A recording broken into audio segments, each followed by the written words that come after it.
Action movies. A lot of them suck, especially in the past 10 years. But recently I feel like some really amazing action movies have come out, making this decade start off way better than the last one did.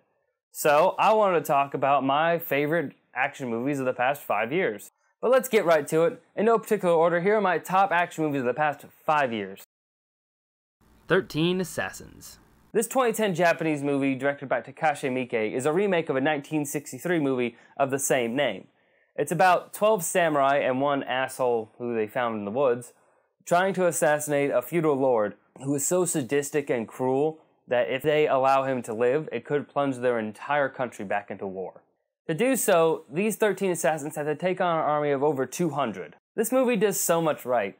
They introduce a villain who is despicable and evil, who you can't wait to see get killed. They also establish their heroes, their samurai, not as brave, noble warriors who always do what's right, but as real people who have real struggles. Characters have gambling addictions, they cheat on their wives, they're not great people, but they are trying to do what's best for the country. They give them flaws and they help you establish a connection with them. They're not perfect gods, they're real people. Now, there isn't a lot of action in this movie until you get to the last 45 minutes, and then it's all action. It is a 45-minute battle between the 13 assassins and the army. And what the assassins have done is that they've cleared out an entire town and rigged it with booby traps, and it is just a massive brawl between all of these characters. And it is such an exhilarating experience because you don't know whether the character you love is going to live or die. The tension, drama, and emotion in this movie are so strong, and even though it's all in subtitles, don't let that discourage you from this experience.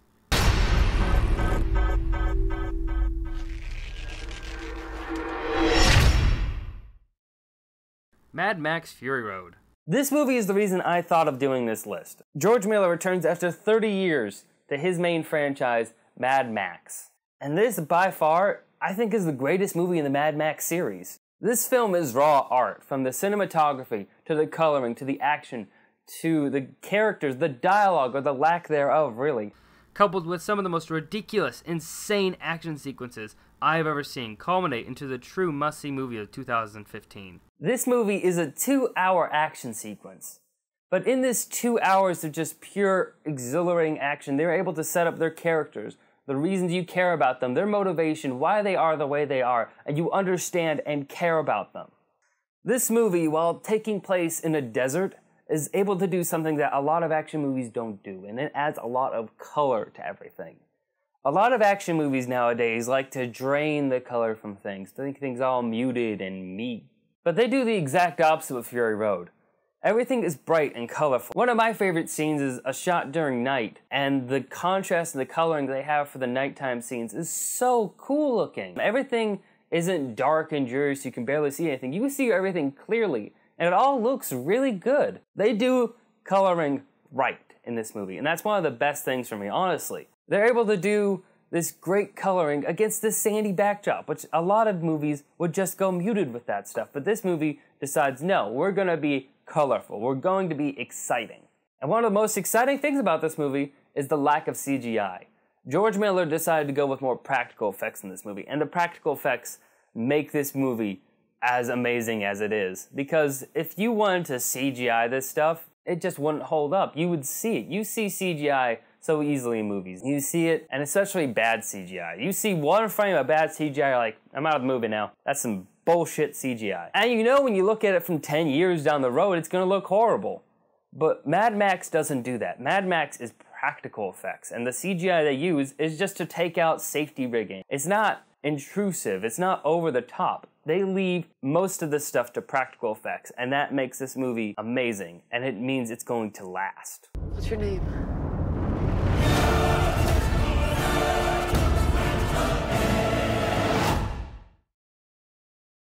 John Wick. I've never been a big Keanu Reeves fan. I didn't really like The Matrix, honestly. When I saw The Matrix, I thought, okay, that's a movie a lot of people talked about. And Keanu's never been a great actor. I am an FBI agent! But this 2014 film, John Wick, changed my entire view of the guy. This movie was directed by David Leitch and Chad Stahelski. This is their directorial debut, and what a debut it was. It gives the story of John Wick, played by Keanu Reeves. John is a man who's recently lost his wife, and his wife gave him one last present, and that was a little cute puppy dog, and she did this to help his grieving process with her passing away. One day, John is out getting some gas, and some thugs see his super nice car and are like, "Hey, we want your car," and he's like, "No, it's my car." And so they decide to come in and break into his house at night, beat the shit out of him, kill his dog, and steal his car. All hell breaks loose. The best part about this movie is the grappling and the gun fu. They make the action so energetic in this. I was really skeptical about this movie when I first heard about it, because I don't really like characters about one badass character, because usually they're just non-stop kill fest about how great this character is, and you never see him weak or beaten or threatened in any way. But that's not what they do with John Wick. John is a badass, and John is amazing, but he's been retired for years. And they show that in his fighting. There's a scene where he's fighting with someone who's a better fighter than him and beats him. At times he gets tossed around in this movie. He gets beaten up, he gets wounded, but he's still someone you have to fear. But he's not mortal. This movie, like Mad Max before it, does something that I really love, and that's color. The color in this movie, especially in the club scene, there is such a vibrant color and a vibrant feel to everything. Even in the subtitles, some words are a little stylized and colorized, and it's a really nice touch. It looks really cool, and it's a small thing, but it's something I really loved about the movie. Now, most importantly here is Keanu's performance. He's our main man. Keanu is able to pull off this stoic character who's just always angry, but it's a quiet anger. And when you see his anger and his rage that he has built inside of him finally rise to the surface, you understand why he is so angry. You understand why he is so feared. This man is an angry, violent person, but you never see that. And Keanu plays that so perfectly in this film. How good's your laundry? No one's that good. I thought not.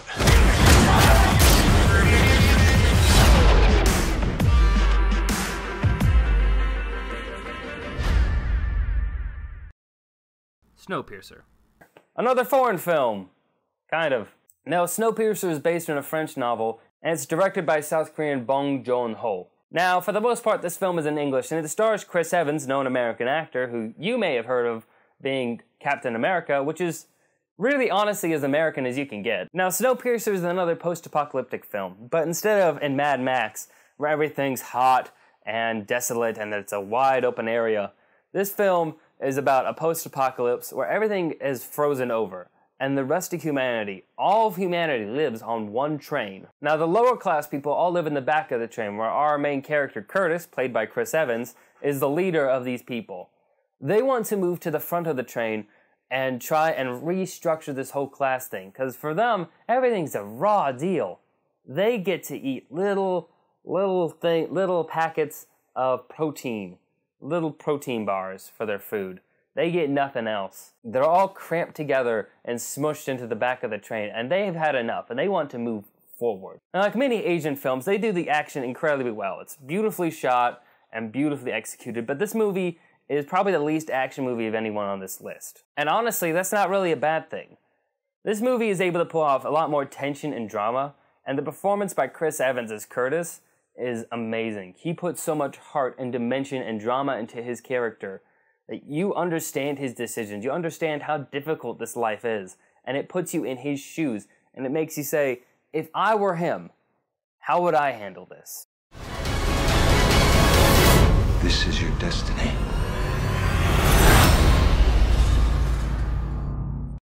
The Raid Redemption and The Raid 2. Gareth Evans wrote and directed both The Raid and The Raid 2. And these movies, if you have not heard of and if you have not seen these movies, you have to see it. If you love action films, if you love martial art films, see these movies. These are Indonesian films, so you'll either have to watch with subtitles or some lovely dub.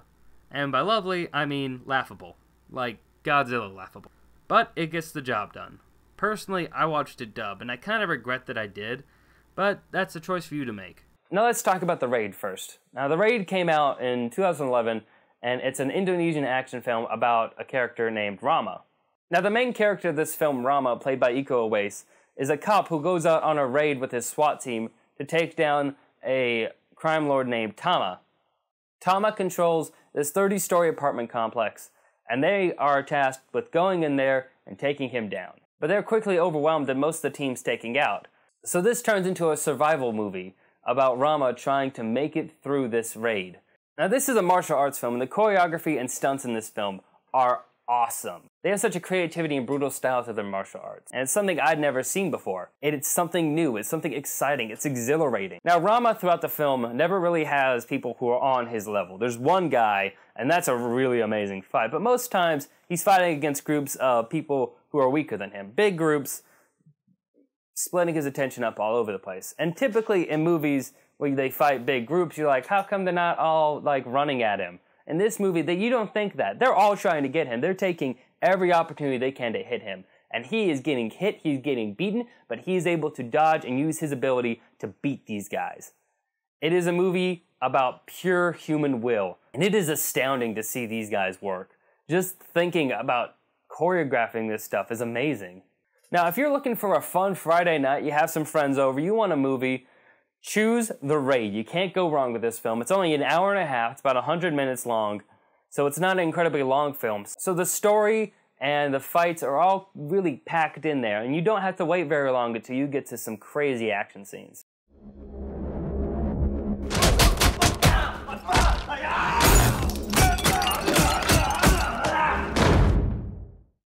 Now, its sequel, The Raid 2, came out in 2014, and this is how I heard about these films. The Raid 2 takes everything from The Raid and takes it a step up.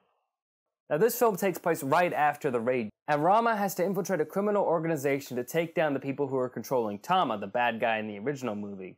He has to do all this to ensure the safety of his family, that they'll never be chased and sought after again. Now unlike the last movie, which was all in one location, it was a really quick-paced hour-and-a-half movie.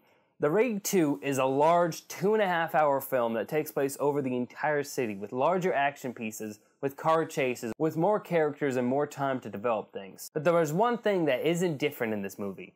It's the action. The action is still top-notch, jaw-dropping, heart-pounding, just destructive martial arts. They up the stakes in this movie, and instead of in The Raid, where there was only really one character at the whole thing that could really stand up to Rama's skill, they established more skilled and brutal members of this team, and they're all interesting in their own different ways. This film is exactly what a sequel should be. They give you everything you loved about the first movie, but they up the stakes and they make it even more dramatic and amazing. This is a large, brutal movie that if you love martial arts films, you're gonna love this film.